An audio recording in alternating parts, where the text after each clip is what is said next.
Good morning. આમાં તો good morning જ છે એટલે વાંધો નથી. અમે તો રાતના પણ બોલીએ છીએ. કેમ કેશવાની? Good morning. મારો પ્રોડ્યુસર છે અહીંયા બેઠો છે ફિલ્મનો.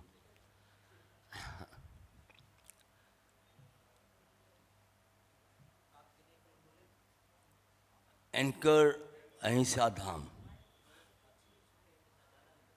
મને લાગે છે આને હવે નામ બદલવું જોઈએ અહિંસા ધામની જગ્યાએ. આનું નામ હોવું જોઈએ કે દરેક જીવ જંતુ પશુ પક્ષી મનુષ્ય ઝાડ દેવી દેવતાનું વાસધામ.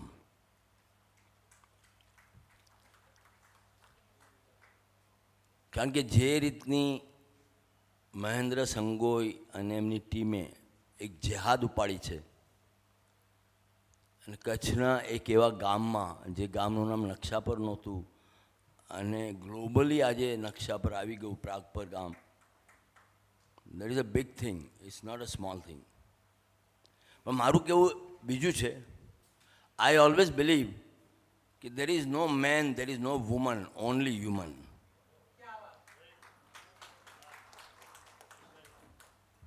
અને માનવ શબ્દ સંસ્કૃતે આપ્યો, એ માનવનો મતલબ થાય નવ માં.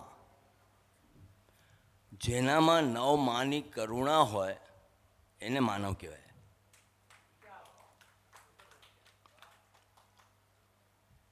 કમ્પેશન, કોન્ટ્રીબ્યુશન, લવ, અફેક્શન, વોર્મથ, વાત્સલ્ય, મમતા, તમે જે પણ કહો, એ જ જીવવાનો પર્યાય છે. અને એ દિનેશભાઈ ઠાકર અને એમના પેલા બે દૈવી આત્માઓએ કમાલની વાત કરી છે. એટલે મારી આંખમાં આંસુ આવી ગયા કે ચીપકલી મારી સાથે ચીપકીને સૂવે અને દરેક પશુ પક્ષી અને ઝાડની ભાષા જાણવી. એટલે આ હૃદયની પણ વાત નથી, આત્માની વાત છે. એમનેમ નથી થતું. બહુ ઉત્તમ. એટલે તમારું જીવન સાર્થક થઈ ગયું. હું તો બીજા કોઈ ધર્મમાં માનતો જ નથી.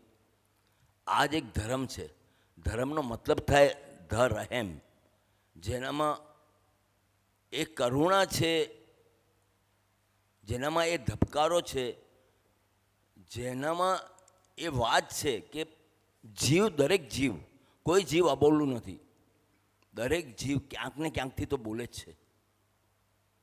એને આપેલા 9 દ્વારમાંથી એક દ્વારમાંથી એ વાત કરતું જ હોય છે. પરંતુ માણસ નામનો જીવ એટલો જડ થઈ ગયો છે કે પોતાના પગલાંના અવાજ નથી સાંભળી શકતો, તો હૃદયના અવાજ ક્યાંથી સાંભળે? એટલે પશુ પક્ષીઓ પ્રત્યે નિર્દય થઈ ગયો છે. અને એમાં અહિંસા ધામ અને ઠાકર સાહેબને જે રીતની પ્રવૃત્તિ કરી રહ્યા છે એ જોઈને ખરેખર દિલ દ્રવી જાય છે. બહુ સુંદર કામ ઠાકરભાઈ, બહુ મજા આવી. તમારી સાથે ફોટો પડાવવાની મજા આવી મને. Thank you. તમારા જેવા જ એક હતા મારા મિત્ર, જેમનું નામ પ્રકાશભાઈ.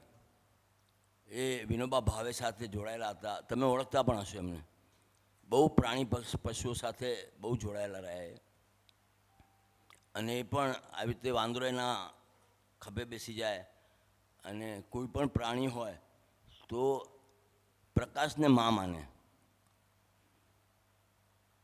એટલે આવી વ્યક્તિઓ વિશ્વમાં 800 કરોડમાંથી ભાગ્યે જ 2, 5, 10 હશે.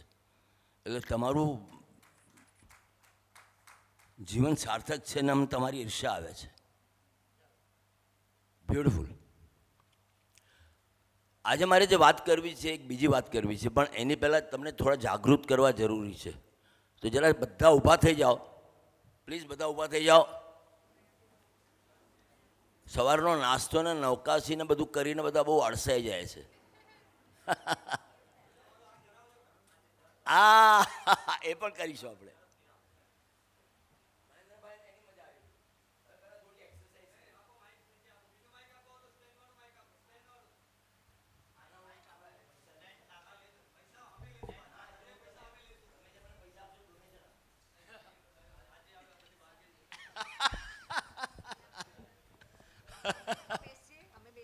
બેસો બેસો.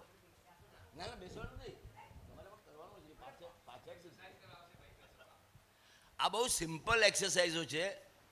આટલી એક્સરસાઇઝ ખાલી 3 મિનિટમાં થાય અને એની ગેરંટી કે તમે 100 વર્ષ સુધી જીવી શકો. કેટલા લોકોને 100 વર્ષ જીવવું છે? હાથ ઉપર કરો. આમાંથી કેટલા લોકો ખોટું બોલે છે? કારણ કે તમે ખાતા પીતા ઘરના લોકો છો. ગમે ત્યાં ફાફડા ને વડાપાઉં ખાવાવાળી પ્રજા, અને પછી 100 વર્ષની વાત કરો છો. શરમ આવવી જોઈએ. ઓકે, તો હું બહુ સિમ્પલ એક્સરસાઇઝ આપું છું. રોજ સવારે ઉઠીને ફક્ત 3 મિનિટ કરવાની, એટલે તમારામાં જાગૃતિ આવી જશે. અને જે વ્યક્તિમાં જાગૃતિ આવે ને એ ફાઇનલી સેવાનું જ કામ કરે. તો તમારું મગજ જાગશે, તમારું મન જાગશે, એ હૃદયને વાત પહોંચાડશે અને હૃદય આત્મા સુધી મેસેજ લઈ જશે. એના માટેની આ એક્સરસાઇઝ છે. તો ચલો આપણે શરૂ કરીએ. પહેલાં હાથ ઉપર, પછી નીચે, પાછળ લઈ જાઓ, પાછળ લઈ જાઓ, પાછળ લઈ જાઓ. 1 2 3 4 5 6 7 8 9 10 and 1 2 3 4 5 6 7 8 9 10. બસ બસ, આપણે વધારે નહીં કરવાનું. પછી દોડવાનું છે. એક જ જગ્યાએ ઉભા રહીને દોડવાનું છે. કમ ઓન, દોડો દોડો દોડો દોડો દોડો દોડો. કમ ઓન એવરીબડી, શરમાઓ નહીં. Very good, very good. જે નથી દોડી શકતા, કેમ નથી દોડી શકતા પૂછો. આપણી ચાલે. Come on oh sir Ajitbhai, આળસુ માણસ. મારી નજર બધા પર હોય છે. બસ બસ બસ બસ, વેરી ગુડ. અને હવે એક એક્સરસાઇઝ છે શ્વાસની. તમારે શ્વાસ લેવાનો, એને રોકવાનો, પછી એને વધુમાં વધુ બહાર કાઢવાનું. આટલું જ કરવાનું છે 3 વખત. રેડી? તો પહેલાં 10 ગણીને શ્વાસ અંદર લેવાનો, 20 સુધી રોકવાનું અને 30માં બહાર કાઢવાનું. કેટલું સિમ્પલ છે ને? ચલો સ્ટાર્ટ કરીએ આપણે. રેડી?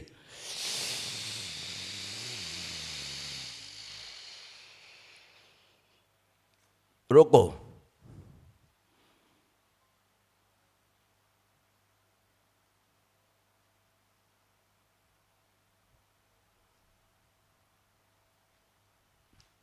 બહાર કાઢો.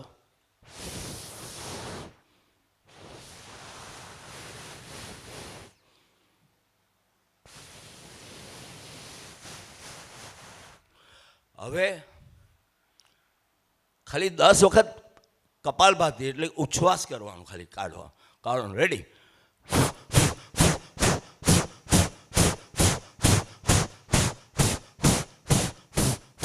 ઓકે. અને હવે ખાલી 10 વખત તાળીઓ પાડવાની મારા માટે. કમ ઓન એવરીબોડી, યો યો યો યો યો યો. હવે ગાંડા માણસોને તમે જોયા છે? કેટલા લોકો જોયા છે ગાંડા મારા જેવા? એવી રીતે હસવાનું. ખોટું ખોટું નહીં હસો, સાચું હસો. ઘણા લોકોને હસતા જ ના આવડે એટલે હા હા હા હા. ઓલું આપણે રોબોટ હસવું હોય ને, કોમ્પ્યુટર, એવી રીતે હશે. જરા દિલથી હસો. Okay, ready? એ મજા આવી ગઈ. અહિંસા ધામ યો. એ હસો યાર, મજા આવી ગઈ. Thank you. બેસી જાઓ, બેસી જાઓ, બેસી જાઓ. Thank you.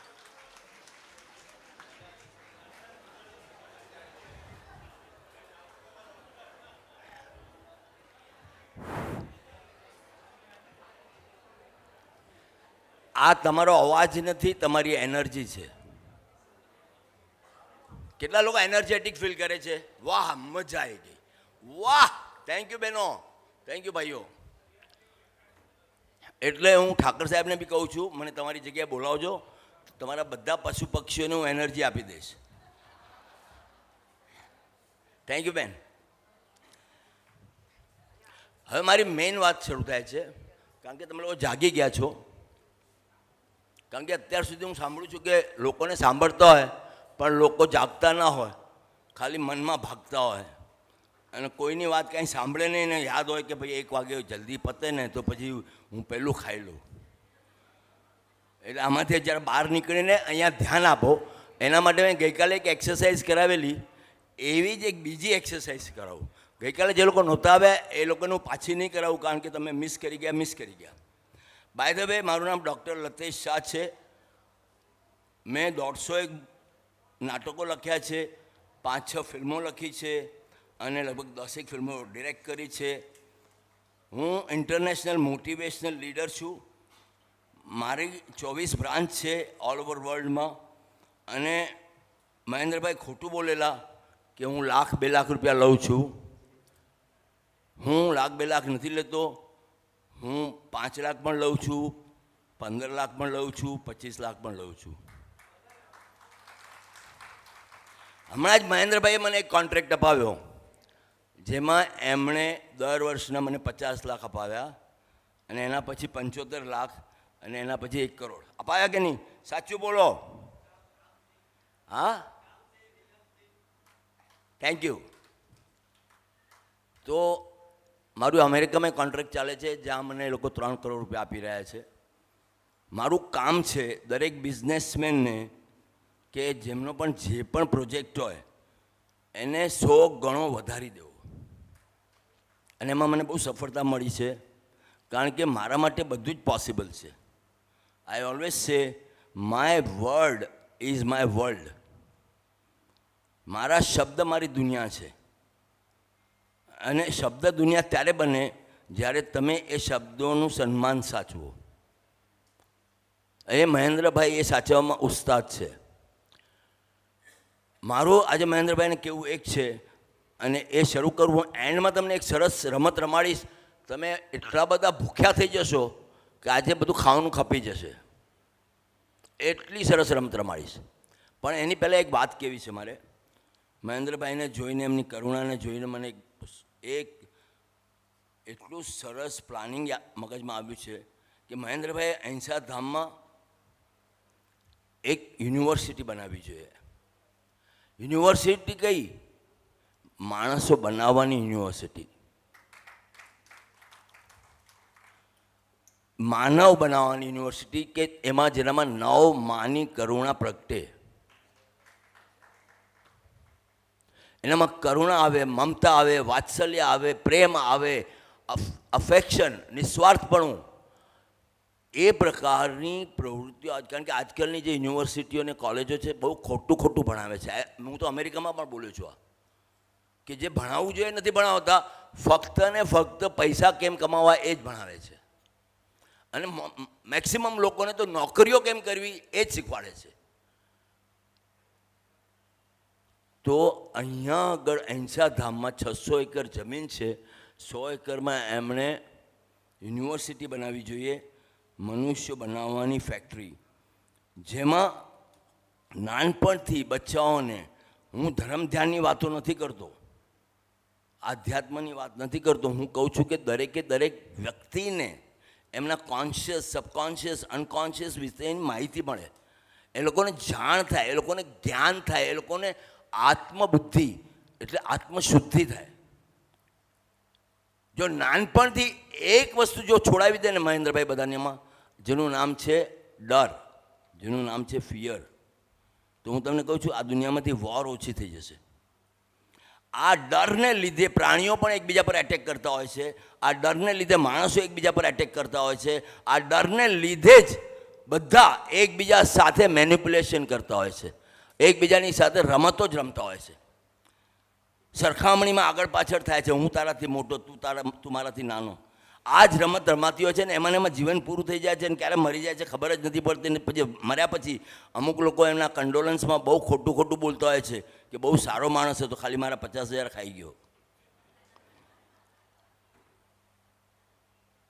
અને મોટાભાગના લોકો એ મરી જાય પછી લોકો શું બોલશે એના માટે જ કામ કરતા હોય છે.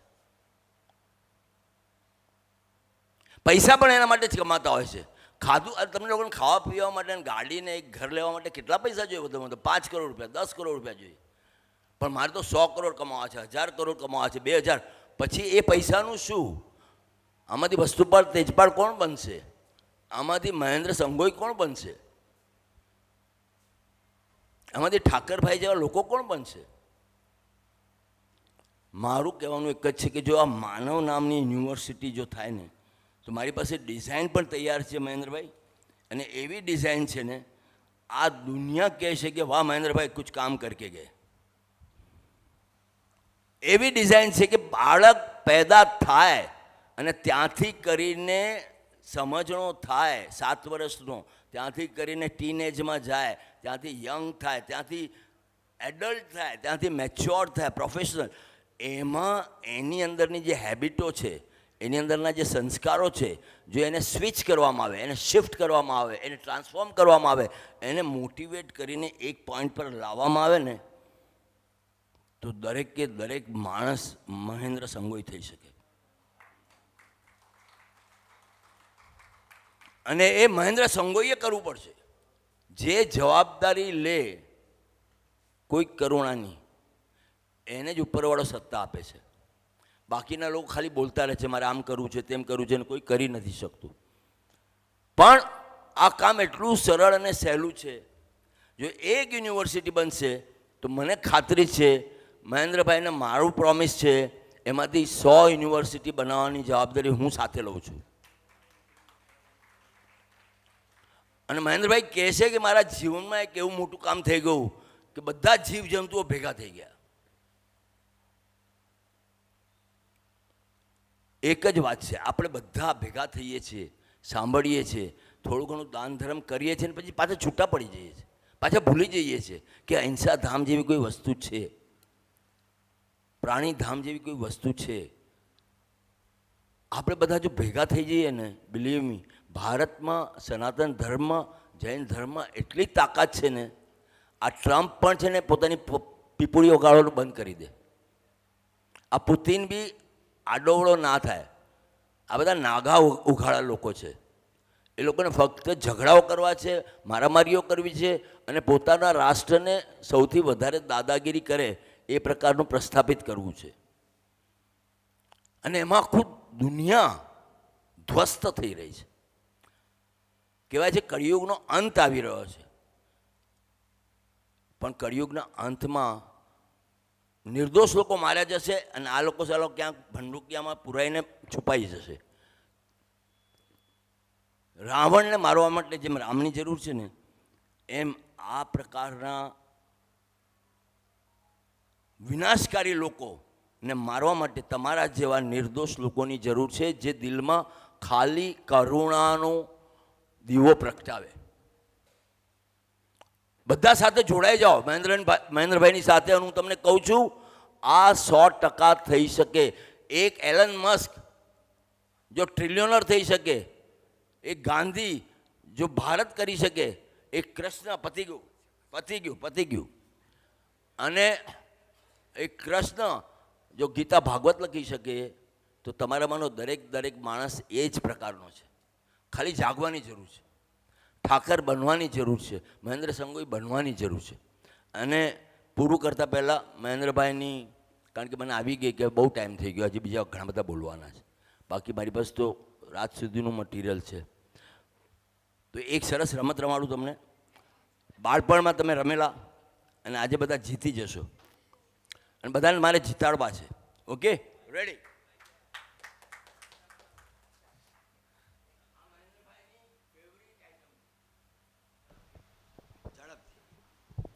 ઝડપથી બધા હારી જશે બધી.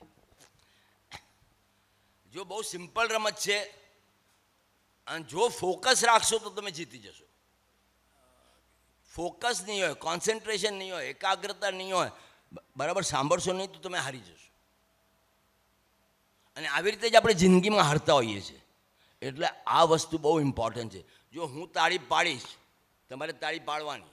હું તાળી ના પાડું, તમારે નહીં પાડવાની. સિમ્પલ રમત. તાળી પાડવાની, નહીં પાડવાની. આમાં જે જીતશે એને હું સ્પેશિયલ પ્રાઇઝ આપવાનો છું. તો કેટલા લોકો જીતી જશે? હાથ તો ઉપર કરો. જે લોકો જીતશે નહીં બધા આંધળા બહેરા કહેવાય. કેટલા લોકો જીતશે? હા, હાથ ઉપર આવ્યા. Very good, all the best, wish you very good luck. તો હું તાળી પાડું તો પાડજો, હું ના પાડું તો નહીં પાડતો. Okay, ready? અને પહેલાં મહેન્દ્રભાઈ મને એ વિશ્વાસ આપે, પ્રોમિસ આપે કે હું માનવ યુનિવર્સિટી બનાવીશ. હું માનવ યુનિવર્સિટી બનાવીશ. હું માનવ યુનિવર્સિટી બનાવીશ. તમે પ્રોમિસ આવશો તો જ લતેશભાઈ સાહેબ બેસશે, એ હા. નક્કી છે. એક મારી પાસે માણસ મળ્યો છે તો એક ये बात. Thank you, thank you, thank you, thank you, thank you. Okay, હું તાળી પાડું તો પાડવાની, નહીં પાડું તો નહીં પાડવાનું. રેડી? Very good. વાહ વાહ, બધા તૈયાર છે. જુઓ પાછળવાળા બધા કે છે અમારે શું કરવાની જરૂર છે, કારણ કે દેખાશે જ નહીં અમને. બરાબર છે? રેડી? 1 2 3 and go.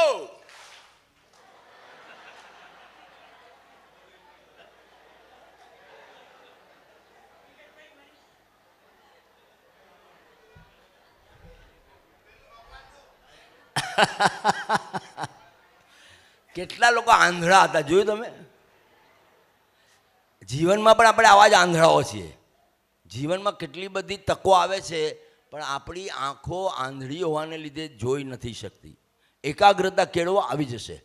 રેડી? પહેલો દાવ ભગવાન. હવે રેડી? સ્ટાર્ટ. અમુક લોકો ચાલાકી કરશે, અડધી સેકન્ડ મોડી તાળી પાડશે. આવું ના કરતા, ચીટિંગ કરવાનું જ નહીં. માણસનો સ્વભાવ છે ચીટિંગ કરવું. રેડી? વાહ વાહ, ક્યા બાત, સુપર, બેસ્ટ. આગળ વાર કેમ નથી રમતા? રમો, મજા કરો, જલસા કરો, જલસા. આ જ રીતે આપણે આપણા જીવનમાં તાળીઓ પાડીએ છીએ, પૂર્વ ધારણાઓ બાંધીએ છીએ, અને આપણા પેઢી દર પેઢીમાં જનરેશન ગેપ ઊભા કરી છે. કારણ અડધું સાંભળીએ ને કંઈ મને ખબર પડી ગઈ, પૂરું સાંભળતા જ નથી. હવે આ છેલ્લી વખત રમીએ એટલે હવે બધા જ જીતી જશે. મેં આટલું મોટું લેક્ચર આપ્યું એટલે. રેડી? 1 2 3. કેટલા લોકોને ધડક ધડક થાય છે? ધડ ધડ ધડ ધડ. ઓકે, હવે બરાબર ધ્યાન આપો. ધ્યાન. આ જો ધ્યાન આપશો ને તમને ખબર પડશે અંદર, તમારી અંદર કેટલું બધું સાયલેન્સ છે. કેટલા વખત પછી આ સાયલેન્સને તમે માણ્યું. રેડી? 1 2 3 4. વાહ વાહ, ક્યા બાત. મારા માટે આટલી બધી તાળીઓ, શું વાત છે. શાબાશ, super, fantastic. Thank you very much. હજી પણ શીખી જાઓ અને એકાગ્રતા કેળવો. બી ફોકસ્ડ. Thank you. અને માનવ યુનિવર્સિટી બનશે જ. Thank you.